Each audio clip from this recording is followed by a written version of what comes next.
Queridos, iniciando aqui essa abertura dessa aula, eu preciso de informar vocês, algumas pessoas que tentaram fazer o mesmo, não é? Não foram tão bem-sucedidas e nós esperamos que nós possamos ser bem-sucedidos aqui nessa aula com vocês. Vamos ver aí um discurso de uma pessoa que tentou realmente informar um pouquinho do que ocorre neste mundo tão tenebroso. Senhoras e senhores, só a menção da palavra sigilo é repugnante em uma sociedade livre e aberta. E nós somos um povo intrinsecamente oposto às sociedades secretas. Os juramentos secretos, aos procedimentos secretos. Decidimos há muito tempo atrás que os perigos de ocultar excessivos e injustificáveis atos pertinentes foram muito mais perigosos do que o perigo de citarem para justificá-los. Ainda hoje, não há muita oposição à ameaça que são as sociedades secretas e das restrições arbitrárias destas. Ainda hoje, há reduzidos valores garantindo a sobrevivência da nossa nação.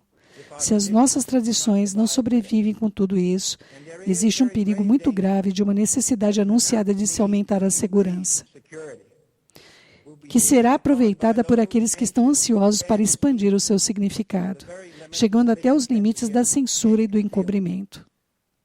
Eu farei tudo o que estiver ao meu alcance para impedi-los. E nenhum funcionário da minha administração, seja o seu grau alto ou baixo, civil ou militar, interprete as minhas palavras nesta noite como justificativa para censurar ou para suprimir a dissensão ou encobrir os nossos erros. Nem para reter a imprensa ou o público os fatos que eles merecem ter conhecimento. Existe uma conspiração monolítica e impiedosa ao redor do mundo na qual nós nos opomos, que custam com meio de secretos de sobreviver à nossa causa para assim aumentar a sua influência, como a infiltração ao invés da invasão, subversão ao invés de eleições, intimidação ao invés da livre escolha, guerrilhas noturnas ao invés de exércitos de dia. É um sistema que conseguiu recrutar uma vasta fonte de recursos humanos materiais dentro de uma máquina de alta eficiência, que combina operações militares, diplomáticas, serviços de inteligência, econômicos, científicos e políticos. Seus planos e a execução dos mesmos não vêm a público e não são publicados. Os seus erros se enterram e não se exibem na primeira página. Seus dissidentes são silenciados e não prestigiados. Nenhum gasto é questionado, nenhum rumor é inspecionado, nenhum segredo é revelado. Nenhum presidente deveria temer a inspeção pública do seu programa, porque dessa inspeção vem a compreensão e da compreensão vem o apoio ou oposição. E ambos são necessários. Eu estou pedindo à imprensa que apoiem a administração, mas peço sua ajuda na tremenda tarefa de alertar e informar o povo americano. E tenho inteira confiança na resposta e dedicação de nossos cidadãos. Sempre quando eles sejam informados, eu não poderia suprimir a controvérsia de seus leitores e eu agradeço. Essa administração tem a intenção de ser sincera quanto aos seus erros, como disse um sábio. Um erro não chega a ser um erro até que se recuse a corrigi-lo. Temos a intenção de acertar total responsabilidade por nossos erros e esperamos que vocês nos apontem os erros. Em debate, nenhuma administração em nenhum país pode triunfar e nenhuma república pode sobreviver. E é por isso que o legislador ateniense Solo decretou que é um crime para qualquer cidadão não recorrer de controvérsia. E é por isso que a nossa imprensa foi protegida pela primeira emenda, a única imprensa na América especificamente protegida pela Constituição. Não primeiramente para entreter e divertir, não para acentuar o trivial e o sentimental. Não para simplesmente dar ao público o que ele quer, mas para informar, discernir, refletir e indicar nossos perigos e nossas oportunidades. Para indicar nossas crises e nossas escolhas, para dirigir, moldar, educar e às vezes enfurecer a opinião pública.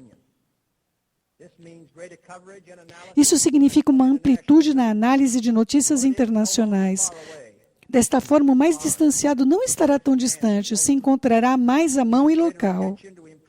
Significa uma atenção mais ampla e uma melhor compreensão das notícias, bem como uma melhora das nossas transmissões. E, finalmente, significa que o governo, em todos os níveis, deve ter a obrigação de proporcionar a informação mais completa possível, além até mesmo dos limites mais estreitos da segurança nacional.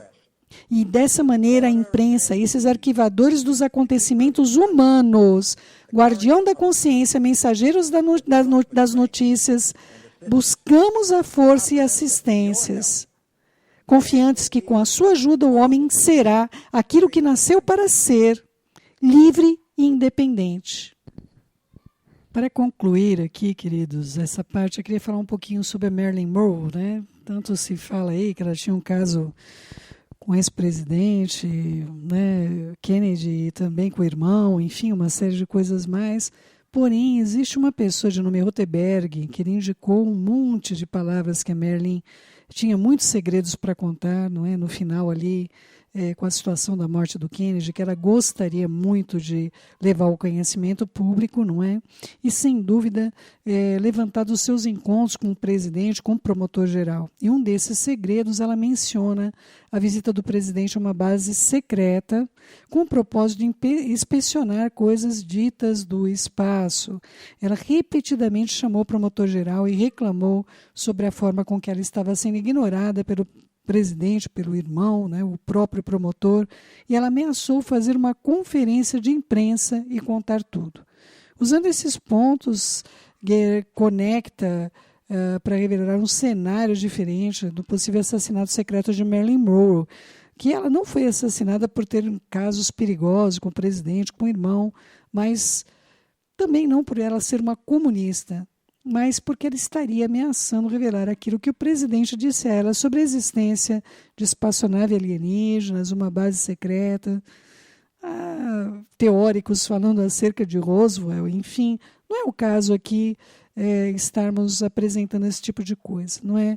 Importante é ter entendimento de que havia muito mais se passando com relação à morte dessas pessoas tão importantes e significativas e que jamais a imprensa vai deixar morrer, porque elas são úteis para o que há de vir, são úteis para o que há de ser revelado, são úteis e continuarão sendo úteis para que, num dado momento, apareça alguém como um salvador da humanidade e apresente casos, incluindo eles, não é, como sendo pessoas que foram mortas por esse sistema para oprimir a humanidade, para impedir informações de chegarem às pessoas.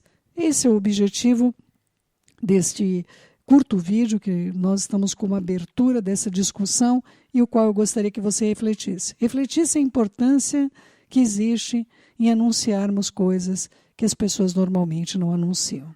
Shalom.